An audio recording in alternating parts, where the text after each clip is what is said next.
Hello, everyone. Welcome back to Live Learn Life. Today, I'm joined with the head of Felsted, also someone that is the head of the strollers, someone that I've enjoyed spending the last 5 years every August with, as well as someone that is a husband, a leader, someone that's extremely approachable, very calm, an engaging individual, and someone that I have loved spending time with over the last 5 years, as I've said, with the strollers. So, Towner, welcome.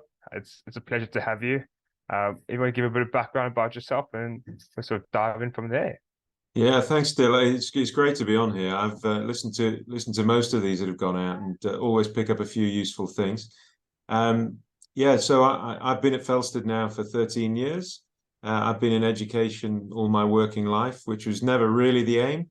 I had hoped when I was younger, when I was at university, that I might go on and make a career in cricket, but was never quite good enough to do that.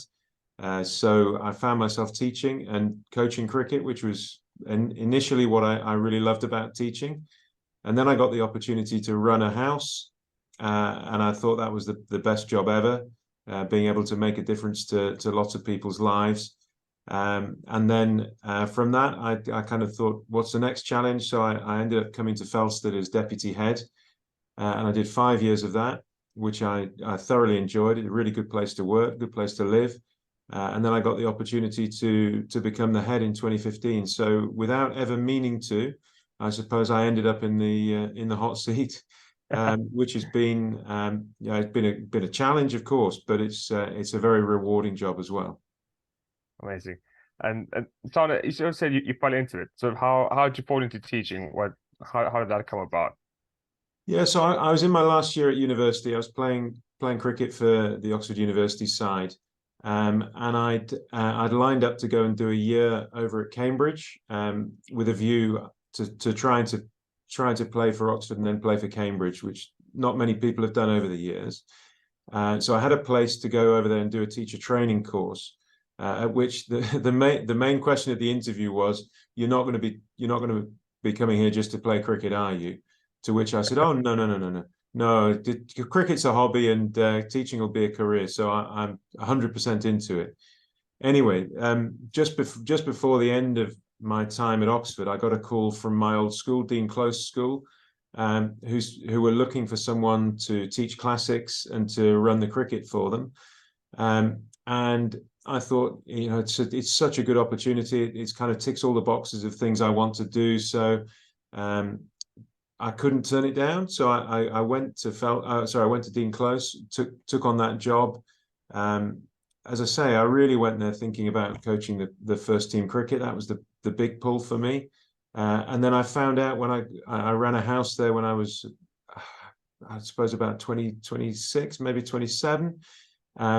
And I just found that was just such a rewarding job. The best, to be honest, even now I would say the best job I've done in my career is running a house, because of that day-to-day impact you have on people as they go through their lives. So that was the moment when I started running the house there at Dean Close that I knew that I was likely to stay in education for the rest of my career.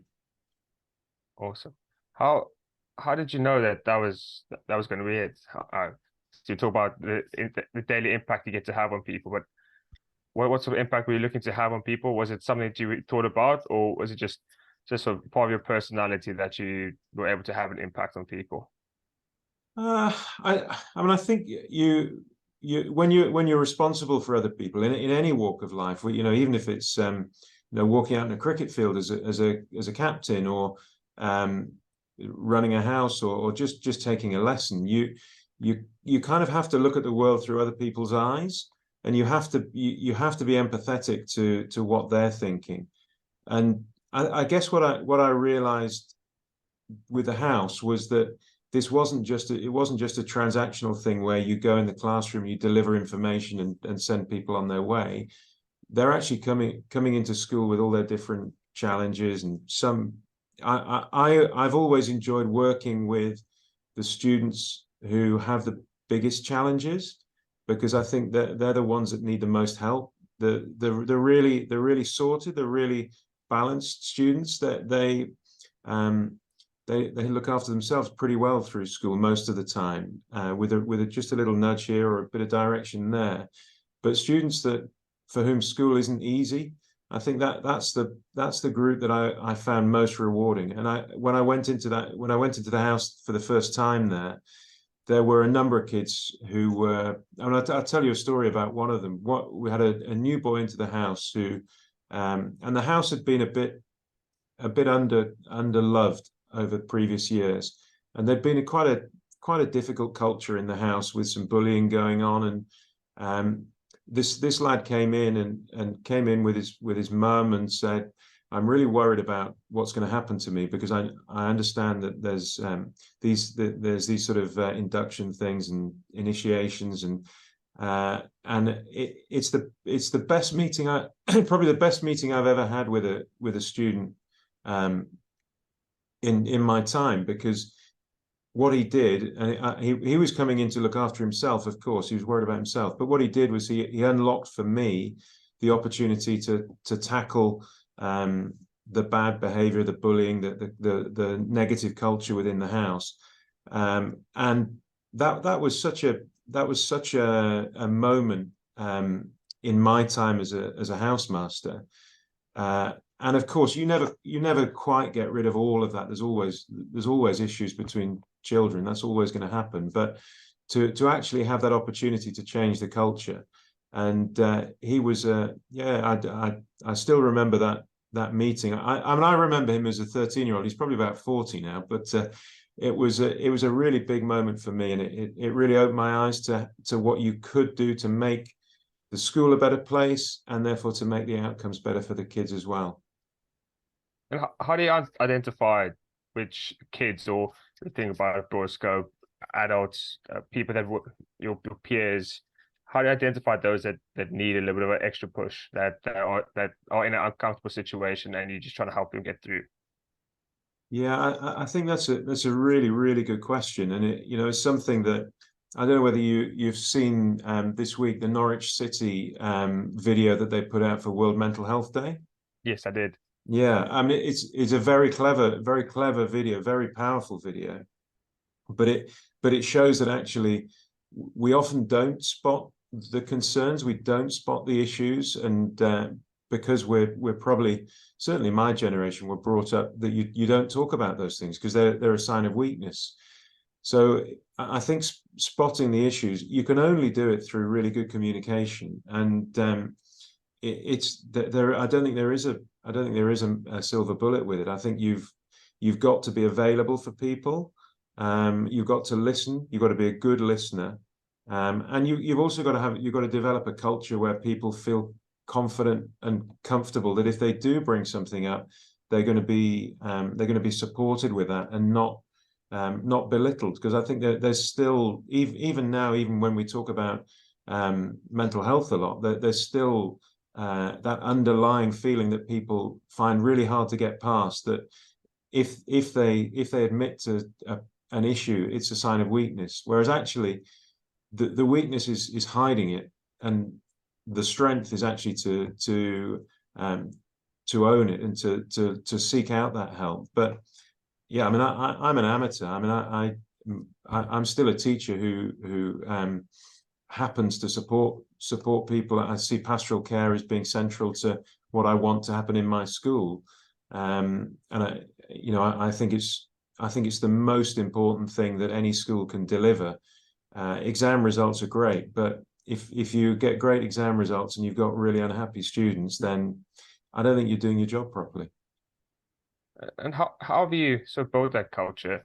Because obviously I felt in the strollers, sort of, especially this year after what I released early in the year about my mental health story and how much love and support I got from the strollers. But how have you created a culture at Felsted of where people feel supported as well as in the strollers? How has that come about? I think it's the openness, it's the willingness to talk. It's I think I wouldn't say I was always good at that. I think it's something that I have to work on consciously.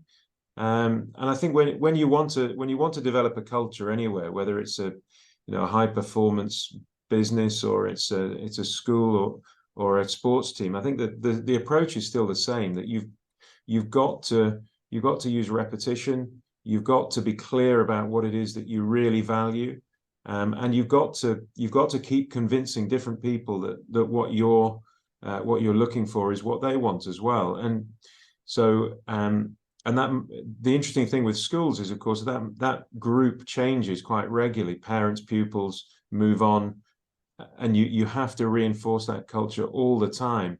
And you're having to reinforce it with people who don't necessarily start from the same position. So you might have parents who have quite a different worldview, but you hope that the culture is strong enough that you can bring them with you, and you've got to have good people around you as well. People, because it's it's massively a team effort. It's to have a culture within an organization, you need everybody in there to be understanding of why that's important.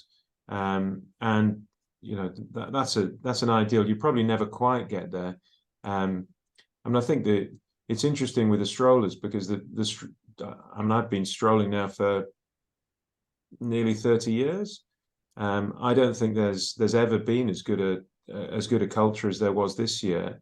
I think you contributed towards that, because you made people look at themselves and think about how they listen to one another. But I think the other thing that has been really strong with the strollers is that nobody's trying to prove themselves to each other. We've got different generations of people coming on tour, and we're all quick to celebrate each other's successes, and I think that's a real positive for that. And I think, again, in a school with teenagers particularly, that need to prove yourself is really strong, and it's very hard to get young people to put that lower in the pecking order than the desire to be kind and to be supportive and to be uplifting of others, because the teenagers are looking for that pecking order. Where do they sit in the pecking order? So I think that's a real challenge for schools, and I think where the atmosphere or the culture goes wrong, it's often because of that desire to be in the right place in the pecking order. So you put other people down to push yourself up. And that's, that as a school, you've got to be really on the lookout for that and really challenge that behavior. And you can't do that individually. That's got to be a whole organizational thing, and parental buy-in as well. And then maybe you've got a chance at that point. Yeah, and I think that's very, very true in that. And I think that's sort of me coming in to the strollers at 19, feeling like I had to really prove myself there as a teenager, compared to the stroller of this year, where it was just all relaxed and you could just be whoever you wanted to be and have a laugh on the field, but still sort of know where you are, you know where you belong. But it's not because of performance-wise; it's just because you're able to relax and because of the environment that's created around me. And I very much remember Twitch on my first tour, and Twitch is sort of like the guy that I associate strollers with a lot, just because of how he's acted, and him not even really being on the field, but him just being there for everyone, just to have a chat and have a laugh, and sometimes hurl some friendly abuse at us. Yeah, a few kind words on the sideline never goes amiss from Twitch. But having that sort of thing, that sort of made me realize, okay, cool. It doesn't matter where you are, it doesn't matter what work we do, but we're all there for one common purpose, and that was just to enjoy a week of cricket. And I think in schools as well, like you said, it's that big buy-in, and it's just trying to get that right. But in terms of getting that buy-in from people, how do you develop those relationships to allow people to buy in, and how do you develop your relationships and keep your relationships with these people? Yeah, good. I mean, communication is probably the key thing. Getting good communication, and when it doesn't work, you can normally look back and see where you failed in that communication. And I'm not sitting here saying I've got everything right, because there's lots of times where I perhaps haven't communicated as well to the staff as I would want, or I haven't communicated as well to the parents or the pupils. So I think always start with that idea that if you have got a message to deliver, you've got to you've got to plan that from start to finish, so that you give it time to resonate with people, and you take time as well where perhaps people don't instinctively think that it's what they believe in. And it, for a lot of teachers, the idea that we would care more about pastoral care than exam results is theoretically good, but in practice is very hard to think, because you want the kids to get the best results, because that's kind of how you think you're going to be judged. And I think well, there's lots I could say about the education system, but I do think that the over focus on exams is a real detrimental part of our education system at the moment. It puts pressure on children, it puts pressure on teachers.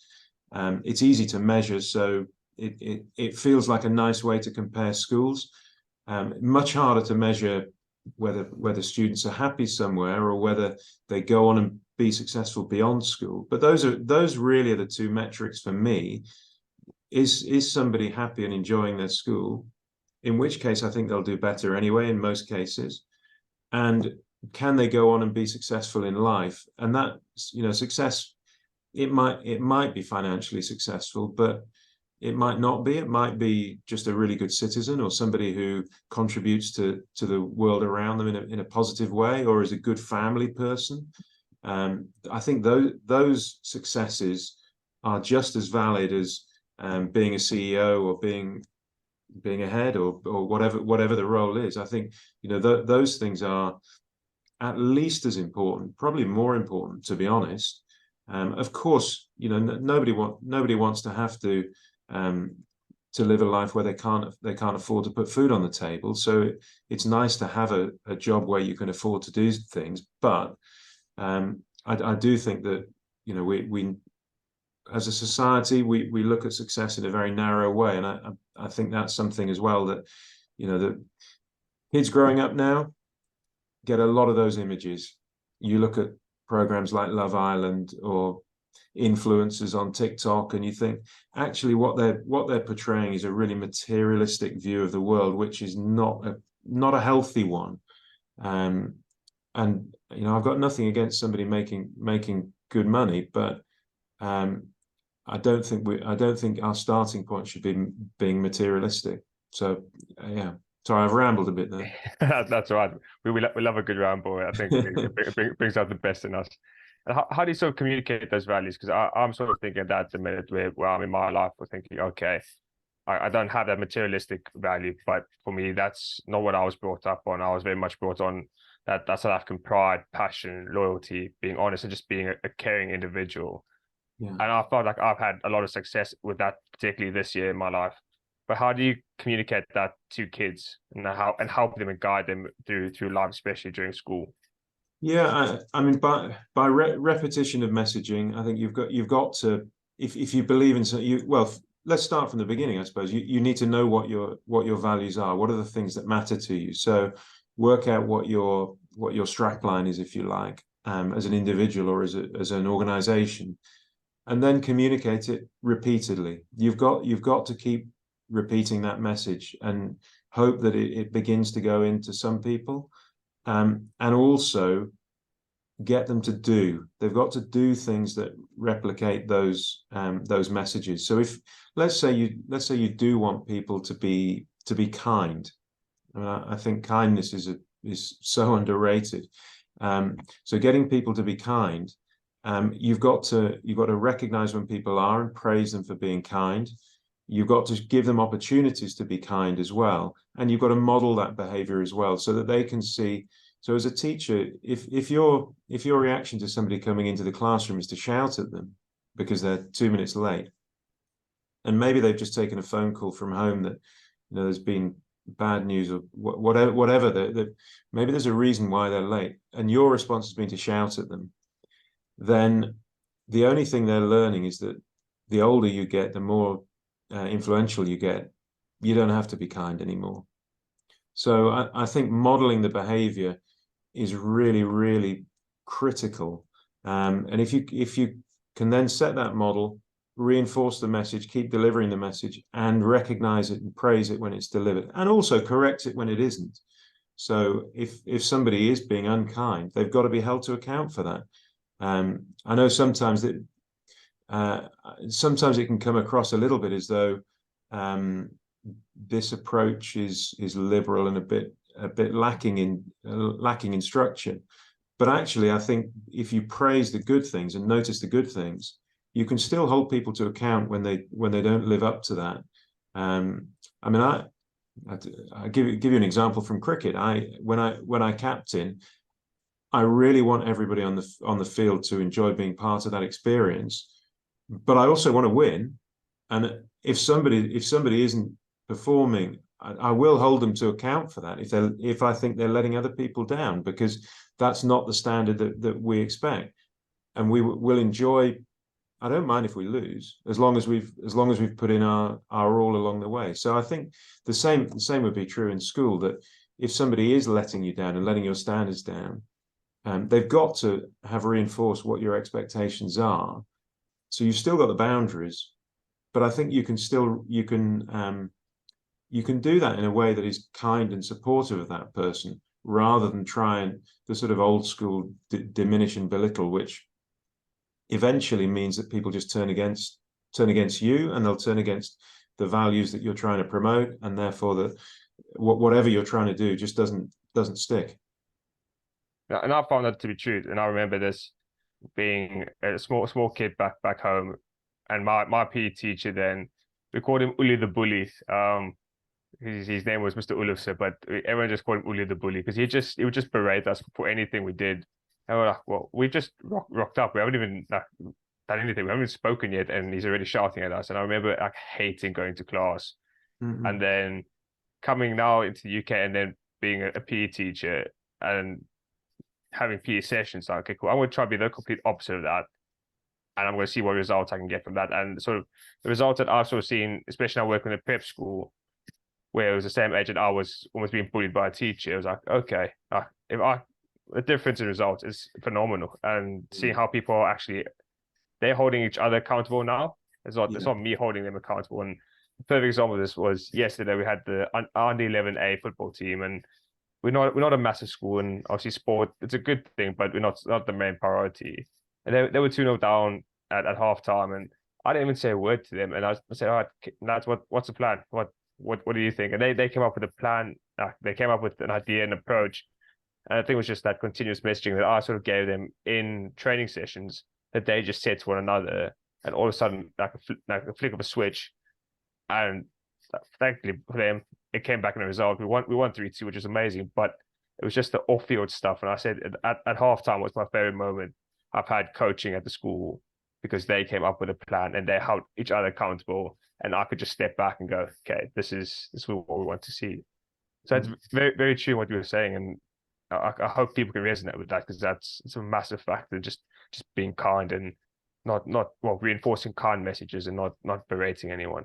But then having sort of tough conversations when you do have to take someone to the side and hold them accountable. How do you deal with that? What sort of key things do you do when having a sort of a difficult conversation or a different conversation whether it be a staff member or with a sports person? Yeah, I think people do get nervous about difficult conversations, and I would be the same with that. I know when there's a difficult conversation coming, that it will affect me. So I probably spend more time preparing and rehearsing for the difficult conversations and for anything else, because you've got to take back the control a little bit of it. And I guess you've got to think about the why. Why are you having a difficult conversation with somebody? So if it's a pupil who's got something wrong, that's relatively easy, because you know the why. The why is that you want them to get it right next time. So you're just trying to steer them through that. So that's quite easy. I think if it's a member of staff, for example, a difficult conversation there, don't put it off. Get a time in the diary quickly, as soon as possible, because there's nothing worse for you and for them to be worrying about what that conversation is going to be like. It will pass. You get to the other side of it, but prepare well, because if you're having a difficult conversation, don't rely on instinct to deliver the answers, because if you are feeling under pressure, the chance of coming up with the right turn of phrase, the right thing to say is much lower. So if you are in that position, make sure you've prepared it, you've gone through it. I mean, I tend to write myself notes so that I don't lose my track, and I follow what I want to say.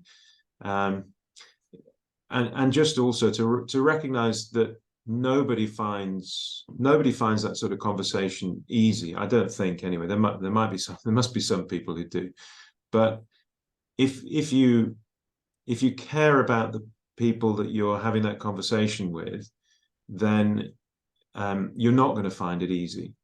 But you hope also that you're in a culture where, as long as any criticism is fair and is intended positively, then the person can at least go away, reflect, and also give that person time. Don't expect at the end of a tough 20-minute conversation dealing with something really difficult that person is going to turn around and think you're their best friend, because that's never going to be the way it works. I think the other thing to think about in terms of preparation, whatever you're doing, you want to have really good people around you. And I've been very lucky in the schools I've worked with. I've had some great mentors. I've had some great colleagues. I've got some great people working with me now, and use them either to lay the groundwork, maybe, or to pick up the pieces afterwards. So if you have had to have a really difficult conversation with somebody, and they can go out from your office and there's somebody who they can talk to, then that can perhaps help to just dampen the things down a little bit, and to help them to move on. So I don't know whether that's useful advice or not. I think it is, and it's something that I'm starting to have to learn now with sort of being at the start of this all careers and having difficult conversations. The best thing I said is another podcast that the best thing that I had was I spoke with someone else from in Oxfordshire. It's not having difficult conversations aren't hard. It's just they're different conversations, and people aren't just aware of that. And I think as soon as I made that switch in my mind, and then having so-called difficult conversations, and just realizing that, yeah, it's just a different conversation, but it's still the same person in front of me. That's sort of helped me become a little more at ease with it. But I think still very much a challenge in having those nervous conversations, which for me is sort of learning about it now, but also really enjoying it and enjoying the learning process through that. And with mentors, you mentioned you had a lot of good mentors. How did you find your mentor? Did your mentor find you? I guess when I started, I actually went back to teach. When I started working, I went back to teach at the school that I'd been a pupil at, and my old rugby coach was still there, and he was a housemaster when I went back to work there, and he was a real mentor. He's a Geordie who dispensed his wisdom frugally, but when he did, it was always really, really helpful. I think he gave me the best piece of advice that I've ever had in teaching, which is never to take something personally, because either it isn't personal, and if you take it personally, you're making life much worse for yourself, or if it is personal, you're better off thinking it isn't anyway. So it just kind of depersonalizes things. If things are difficult, I'm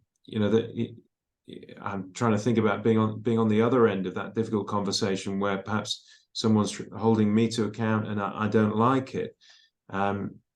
You have to take the personality out of it and just think about actually whether the criticism is valid, and if so, can you take it and make yourself better as a result? And I think that is really helpful advice for when things feel difficult. I like the idea of different conversations rather than difficult conversations as well, by the way. I think that's a very good psychological way of looking at that. But yeah, he was one who was really good for me. And I guess when I was when I came over to Felsted as a deputy head, there were a couple of people that I'd met through my career who I would pick the phone up to and take advice from. And we've got a really strong network of heads in this part of the country as well, who really support one another. It's interesting because you'd think we're in competition, but we aren't really. So if there is something difficult at school, we'll generally share it and find a solution. There'll be somebody who's gone through a similar thing before, who can give you that advice. And so never think that you're trying to solve something new on your own, because there'll be somebody out there who can help if you just find the right person to do it. So yeah, I guess that's kind of my experience. I did have when I finished at school, I had a gap year, which ended up being working in a school, which was probably also a big factor in me ending up going to teaching. And I had a I don't know whether I'd call him a good mentor, but I had somebody who gave me rather more responsibility than I should have had at 18, which was probably quite useful for my development. I'm not sure that as a head I would have been that happy at putting that much trust in somebody at 18. But anyway, that's a while back now. Yeah, and I also have a similar story with that, with being 18, 19 and going, all right, well, here are the kids, look after them. And, okay. But Yeah, it was very much a sink or swim moment for me, going, oh, okay, so it's me and two other gap students looking after 60 kids on our own, going, I don't know what we're doing here, but we'll make it work. And fortunately, kids were fine, we were fine, and like we had good development. I think that also kept me in education for the time that I have been here.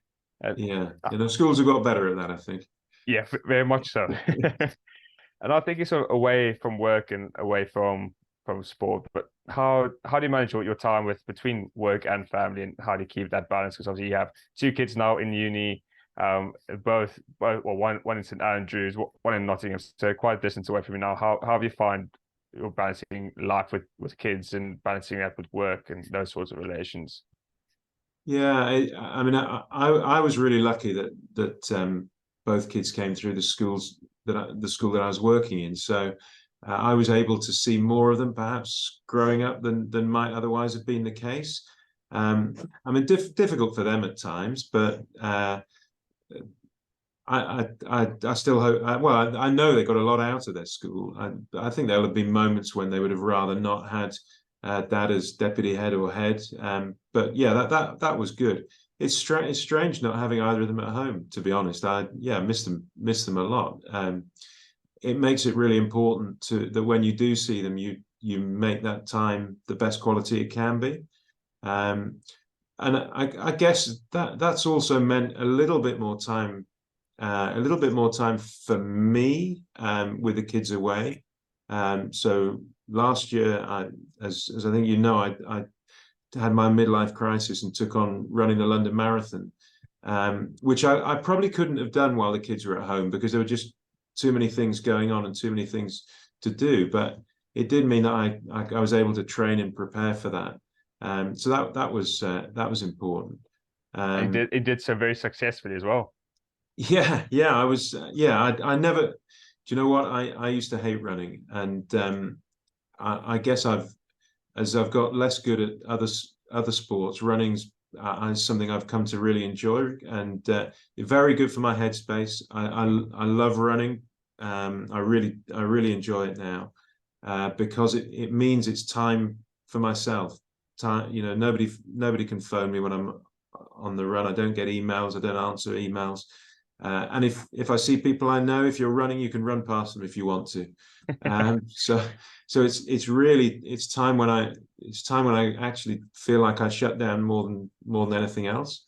And I go with the dogs, and the dogs are great friends because they never answer back either. They always seem pleased to see you, maybe just because you're going to feed them, but that's a good thing for me as well. And I guess the other thing is that I've been so lucky in my career that I've had a very supportive and understanding wife who, at times stopped working to when the kids were young to look after the kids, but as always otherwise has worked and is now Um, although she supports me in my role, she has a pretty high-powered role herself. And I think hopefully she would say the same. Our relationship has been very good for both of us. Very, kept us grounded through the years. And it's, when as a head, sometimes it gets more lonely at work because you're the head. People don't want to speak to you in those terms sometimes. Then to have somebody at home that you can go back and just talk on a different level is really important. So yeah, that's been really good for me as well. The legend that Mel is, and Yeah, it's well, great. poor girl. I mean, she she met me at university, and I'm not sure she'd ever really understood what cricket was before meeting. And I kind of I lured her in a bit because the first game, I'm just trying to think. I think the first game I took her to, we were playing a charity game at Blenheim Palace. All right, And wow. it was, I mean, what an amazing setting, and the hospitality was great. And the opposition that we played against had a few stars on the side. So I think Bill Wyman was playing, and Chris Tarrant was playing, and one or two other names that I can't remember now. And so she thought, this cricket looks all right. And then the next game I took her to, we were very lucky. We played as the university. We played in the first year that John Paul Getty had opened his ground, which is an amazing ground. And again, the hospitality there was incredible, and there were some big names of people who were there. So those were her first two games of cricket, and I think she's been hanging on, waiting for the same to happen again ever since, and it hasn't quite, but I think North Devon can live up to that, though. yeah, definitely. It's had the hospitality, but it's probably not quite the Gettys. Yeah, no, slightly different.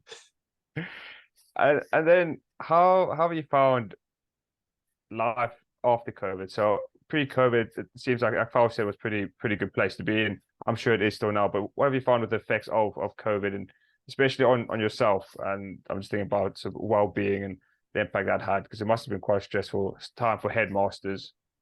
Yeah. I mean, the Wednesday night when Boris Johnson announced there'd be no exams in the summer, and you think, oh, okay, so that lockdown is going to be weeks, months.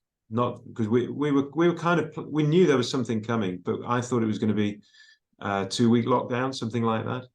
So that was kind of a moment of what now? What happens now?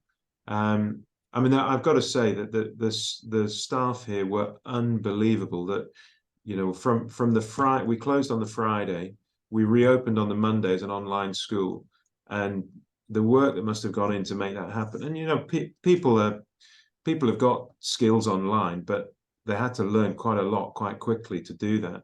So I think that's the one of the most incredible things I've seen in a place of work.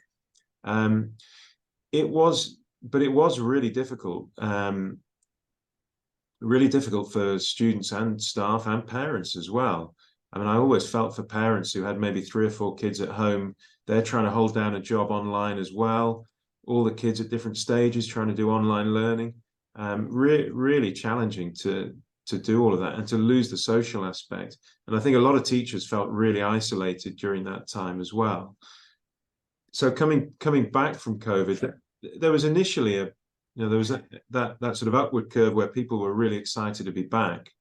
And then I think slightly longer term, you see the impact where I think for families, for children, for staff as well, that they've maybe slightly reassessed what's important to them. And boarding school life it's a great life, don't get me wrong, but it can be a tough life as well, because you're doing six days a week of schooling. Some of the boarders here all the time. Staff living on site, that's a pretty intense way of living.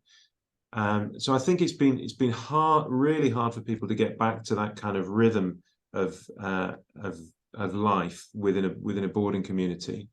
And I think for the children, I was really annoyed this summer with the way the exams were handled, because the year before, I thought it was done really well. There was support for the students taking exams, and yeah, grades were inflated a bit, but so what? It was reflecting the fact they'd been through a really tough time.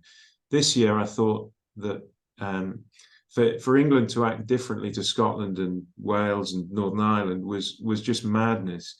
And the students were just as affected by COVID. They'd spent a long time out of school. They hadn't done exams previously, and quite a lot ended up not doing badly, but not doing as well as they deserved to for the work they'd put in. And I don't, if somebody hasn't worked, they have to own that. But when somebody's worked hard and done quite well and still doesn't get what they deserve, to me that's not right. So I think that didn't feel great to me this year, and I think the government should look back on that and feel that they underestimated the impact that COVID had. And I don't mean at Felsted, I mean at schools across the whole country. So yeah, I think the impact is still there. I think people did become a bit more selfish because of COVID. That's an effect of just being at home on your own. And I think it's been hard to rebuild some of those social links that perhaps people took for granted.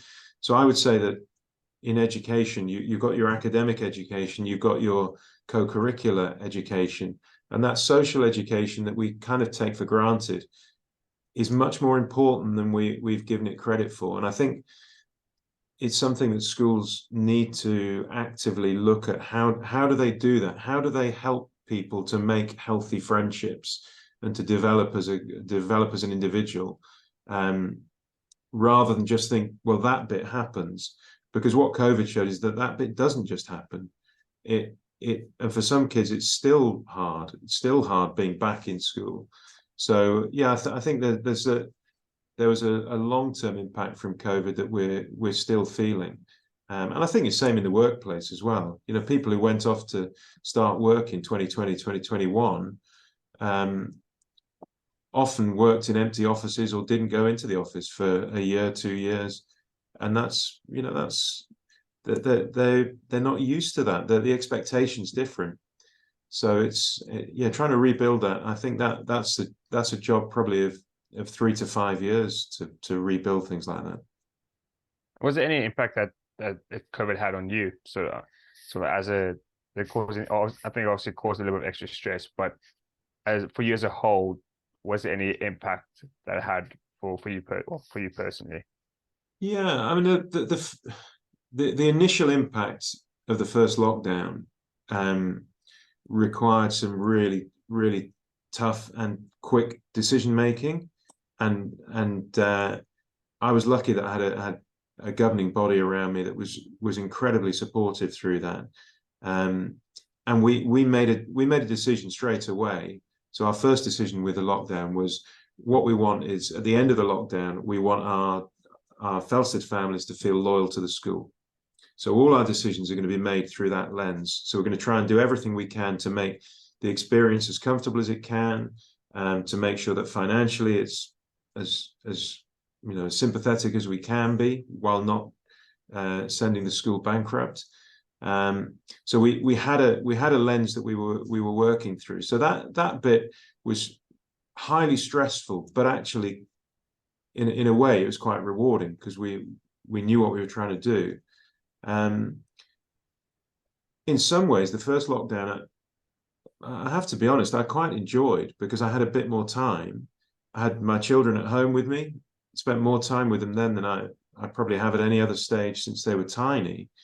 And the weather was beautiful, and we're really lucky to live in a nice house with a nice garden and grounds for the school. So in a way, that first lockdown was not bad. The second one was much harder, because we weren't expecting it, and the weather was bad, and it was, that we, as a school, we were set up to cope with one lockdown financially. The second one was going to stretch us quite a bit, so we had to make some pretty tough decisions there, which I knew would be less popular. So that one, and staff were finding the second one really hard as well, and we were asking a lot of them again. and when you can't see somebody face to face and thank them in person, it's not quite the same. And you can't see the person who's struggling, and how do you know that somebody's finding that difficult? So, yeah, the second lockdown was much harder, and I think lots of people found that one really tough, and it was a huge relief to get out of that and to get back into school and to be able to see people face to face. So yeah, that was probably the hardest part of it for me. Yeah, and I think we also felt that as well. And I think we're thinking about personal side and how when I was speaking to my therapist at the time, and so she was explaining me how everyone's like minds had shifted backwards, how everyone's emotional state, mental state. It wasn't just one person; it was everyone had taken a shift back. And I think especially that second lockdown was probably the biggest impact, because that first one I remember I was lying on the balcony most days, just training in the sun, and I was as tan as I had ever been, and I was actually enjoying life. And the second one was just horrid, and that's when I personally felt that massive shift in myself, going from okay, I'm actually here to going, oh no, wait, I'm down here somewhere, and that was not a pleasant time, but thankfully most of us got through it, Yeah, and we're yeah, still carrying on now. And something yeah. now, oh, you go, yeah, I didn't No, say. go on. Also, your your your key lesson in life. What's something that you've thought of? Oh, this is like an important lesson to learn, or an experience that you might have had where you've learned a lot from, and you carry it through to you today. Um, I mean, I guess you learn most from the mistakes, don't you? So I would say, um, I think that's it's a good question. There are lots of mistakes. That's I think always admit your mistakes when you have done something that you regret or you've got wrong, and learn from it. I mean, I can think of a couple of things particularly in headship. I can think of a classic time actually in the second lockdown where we communicated something to the staff online, and it was a massive mistake. It needed to be done in person, and we should have just held off until we could see people in person. I'd completely underestimated, to be honest, the impact it would have, and that was just that was really a lack of planning. I guess that's not really a life lesson though. More of a life lesson would be that always seek to act with integrity, because when you don't, and I know there've been times when I've got that wrong, and if you do get that wrong, you've got to recognize it quickly, and you've got to put it right quickly, because if you lose people's trust in you as a person, then getting it back is almost impossible. So always try and act with integrity, and when you fail to, be prepared to hold your hands up and say you've got it wrong. And I can think of a couple of occasions where that has been the case, and generally people, if you do own that mistake, then people can understand that nobody's perfect, nobody gets everything right all the time. So if you have got something wrong, own it, really take responsibility for it, and be prepared to do the work then to put it right. I hate the phrase I hate most in the world is sorry, but if you're sorry, you're sorry. Now put it right. If you say sorry, but you're not sorry. So, and I think you see that, you probably see that a lot with kids in a school environment. I'm sorry I did that, but this happened. Yeah. You own the bit you did. You can only look after your own behavior. You can never change somebody else's behavior. You can help them to change it, but you can't change it for them. So you've got to own the things that you've done. And if you are sorry, be really sorry and do the work to put it right. That work will never be wasted. Amazing. Donna, thank you so much for coming on and sharing your stories and sharing advice and the experiences you've had. And I mean, I've certainly enjoyed this. It's been a riveting conversation for me to hear what life's been like, and I've learned a lot, and I thoroughly enjoyed doing this. And so thank you very much for coming on the podcast. Thanks, Dill. It's been a pleasure to talk to you. I'll send you a virtual hug. No, I appreciate that. Sending one right back to you means a lot to sort of have you in my corner. And yeah, it's been an amazing journey the last 5 years with strollers and getting to know everyone. So thank you. Thanks, mate. Yeah, it's been a pleasure getting to know you as well, and look forward to the next tour.